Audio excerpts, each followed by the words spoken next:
देखिए शाहिद अफरीदी वहाँ के क्रिकेटर हैं, ठीक है ना। और सबसे बड़ी बात है, अपने ही आदमियों को, अपने ही देश के नागरिकों को मरवाना कौन चाहेगा। पाकिस्तान का नाम ही क्यों लगाते, किसी और कंट्री का नाम क्यों नहीं लगाते। हम बांग्लादेश का नाम क्यों नहीं लगाते, चाइना का नाम क्यों नहीं लगाते, पाकिस्तान का ही क्यों लगाते हैं। ये कहते हैं ना कश्मीर को आज़ाद कर देना चाहिए, वो अच्छी बात कहते हैं। जो पाक ऑक्युपाइड कश्मीर है, पीओके है, उसको आज़ाद कर देना चाहिए पाकिस्तान को। इसको लोग कह रहे हैं कि पाकिस्तानी हमला, आतंकवादी हमला। मैं तो इसको एक नया नाम और दूंगा, इसको कहूँगा मुसलमानी हमला। मोदी क्योंकि सनातन के पक्ष में रहता है, और वो केवल सनातन के पक्ष में नहीं, पूरे देश के पक्ष में रहता है। मुसलमान, हाँ, इन्होंने कही कि जब चुनाव होता है, मतलब 11 साल में चुनाव होने चालू हुए हैं क्या?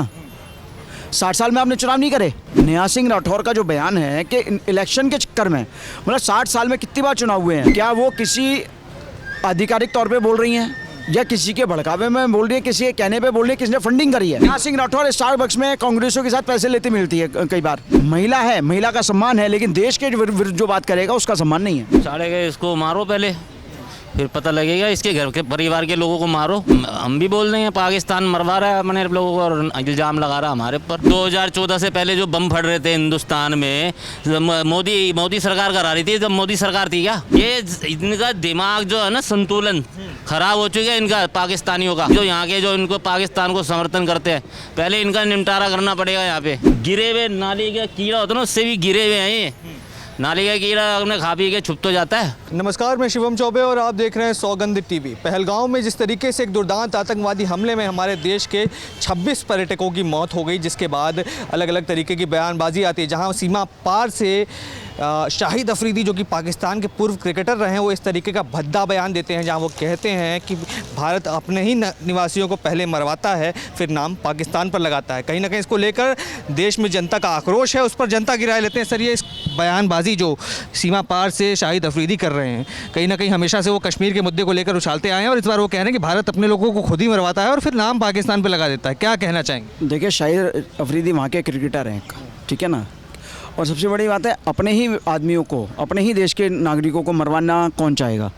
और पाकिस्तान का नाम ही क्यों लगाते, किसी और कंट्री का नाम क्यों नहीं लगाते, बांग्लादेश का नाम क्यों नहीं लगाते। ठीक है, बांग्लादेश भी भारत के विरुद्ध है, ठीक है ना, लेकिन हम बांग्लादेश का नाम क्यों नहीं लगाते, चाइना का नाम क्यों नहीं लगाते, पाकिस्तान का ही क्यों लगाते हैं। इस पर उनको भी सोचना चाहिए एक बार। भारत अगर पाकिस्तान से हारेगा तो ये थोड़ी है पाकिस्तान ने हराया। हमारे क्रिकेटों में, हमारे टीम में कोई कमी रही होगी।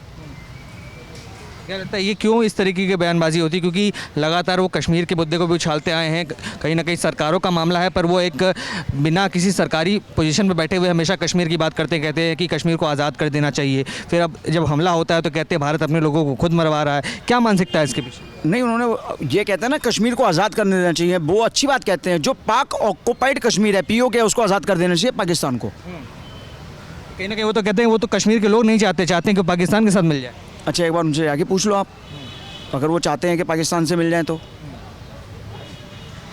क्या लगता है कि इस समय जो मौजूदा स्थिति है, कहीं ना कहीं हमला हुआ है और हमारे 26 मासूम लोगों की जान गई है, वहाँ पर धर्म पूछ कर मारा गया, तो क्या लगता है केवल क्या हिंदुस्तान अपने ही लोगों को, हिंदुओं को धर्म पूछ कर मारने का काम करेगा? तो बात मैंने भी आपको पहले क्या बोला कि अपने ही देश के नागरिकों को मरवाना कौन देश चाहेगा, और वो भी एक सनातनी व्यक्तियों को, हिंदुओं को छांट के। इसको लोग कह रहे हैं कि पाकिस्तानी हमला, आतंकवादी हमला। मैं तो इसको एक नया नाम और दूंगा, इसको कहूँगा मुसलमानी हमला। मुसलमानी हमला आप बता रहे हैं, पर कहीं ना कहीं वो तो कह रहे हैं मोदी को जाकर बता देना मारने के बाद। ऐसा गया ना कि आर्मी को, ना कि देश को, बल्कि कह रहे हैं मोदी को बता दें। मोदी को बता देना। मोदी क्योंकि सनातन के पक्ष में रहता है, और वो केवल सनातन के पक्ष में नहीं, पूरे देश के पक्ष में रहता है, मुसलमानों के भी पक्ष में रहता है। सवालात खड़े कर रहे हैं, विपक्षी नेता भी सवालात कर रहे हैं। नेहा सिंह राठौर ने भी सवाल खड़े किए। राठौर ने क्या बोला है कि आर्मी की कमियां थी, और सरकार क्या कर रही है। कह रहे चुनाव आते हैं तो सरकार कहीं ना कहीं आतंकवादी हमला हो जाता है, इससे मोदी को फायदा हो जाता है। भारत में हर 5वें महीने एक चुनाव होता है। एक रेशो निकाल लीजिए, कभी बाई इलेक्शन भी हो जाते हैं। तो मतलब हाँ, इन्होंने कही कि जब चुनाव होता है, मतलब 11 साल में चुनाव होने चालू हुए हैं क्या? 60 साल में आपने चुनाव नहीं करे। नेहा सिंह राठौर का जो बयान है कि इलेक्शन के चक्कर में, मतलब 60 साल में कितनी बार चुनाव हुए हैं और कितने आतंकवादी हमले हुए हैं इलेक्शन के, मतलब ये लगाइए ना, इनका क्या बयानबाजी है। क्या वो किसी आधिकारिक तौर पे बोल रही हैं या किसी के भड़कावे में बोल रही है, किसी के कहने पे बोल रही है, किसने फंडिंग करी है। लोग तो कह रहे हैं पाकिस्तानी फंडिंग। नेहा सिंह राठौर स्टारबक्स में कांग्रेसों के साथ पैसे लेती मिलती है कई बार। जिम्मेदारी के साथ कह रहा हूँ ये बात। मतलब बता रहे कहीं ना कहीं फंडिंग है। फंडिंग है, स्टारबक्स के अंदर बैठी हुई मिलती है कांग्रेसी नेताओं से पैसे लेती हुई। तो कितनी बात का पैसा लेती किस बात की फंडिंग की देश के लिए इतना आपत्तिजनक बयान दे जिसको पाकिस्तान इस्तेमाल करे? को पैसा प्यारा है, देश प्यारा नहीं है। ये पैसे के लिए अपने आप को बेच देंगे। महिला है, महिला का सम्मान है, लेकिन देश के विरुद्ध जो बात करेगा उसका सम्मान नहीं है। क्या लगता है किस तरीके की बयानबाजी जिसको पाकिस्तान, चाइना, बांग्लादेश जैसे ट्विटर हैंडल से इस्तेमाल किया जा रहा है, जमकर वायरल किया जा रहा है, कहीं ना कहीं यही सारी चीज़ें हैं जो आगे चल के भारत के लिए विपरीत सामने आएंगी, क्योंकि लोग आपत्ति कर रहे हैं अपने ही देश के। वही बात है ना, अपने ही देश के आम नागरिक और अपने ही देश के नेता, विपक्षी नेता, इनको देश से प्यार नहीं है। एक्चुअली इन्होंने राजनीति करनी है, राजनीति नहीं करनी है।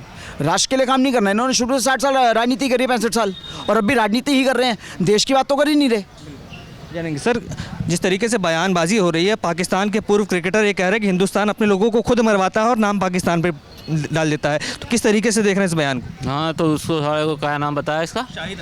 साले के इसको मारो पहले, फिर पता लगेगा। इसके घर के परिवार के लोगों को मारो, तब पता चलेगा उसे। फिर हम भी बोल देंगे पाकिस्तान मरवा रहा है अपने लोगों को और इल्ज़ाम लगा रहा है हमारे ऊपर।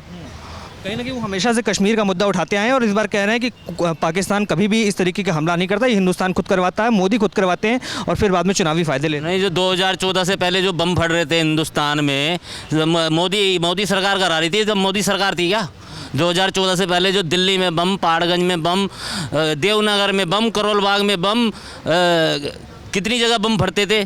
मुंबई के होटल में बम फटे, हर जगह। 2014 से पहले नरेंद्र मोदी तो फटवा रहा था। कमाल की बात कर, ये इनका दिमाग जो है ना, संतुलन खराब हो चुका है इनका, पाकिस्तानियों का।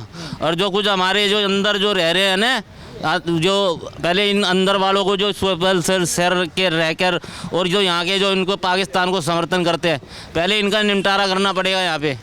और ये लोग जो है ना, ये गिरे हुए नाली का कीड़ा होता है ना, उससे भी गिरे हुए हैं। ये नाली का कीड़ा अपने खा पी के छुप तो जाता है, मगर ये उससे भी ज़्यादा गिरे हुए हैं पाकिस्तान के लोग और ये जो कुछ जिहादी लोग हैं यहाँ पे।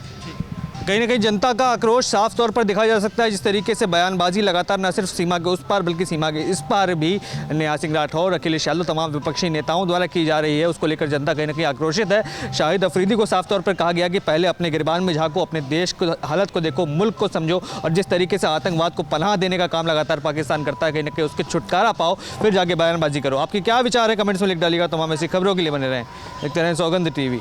धन्यवाद। आप देख रहे हैं सौगंध टीवी, सौगंध वतन की।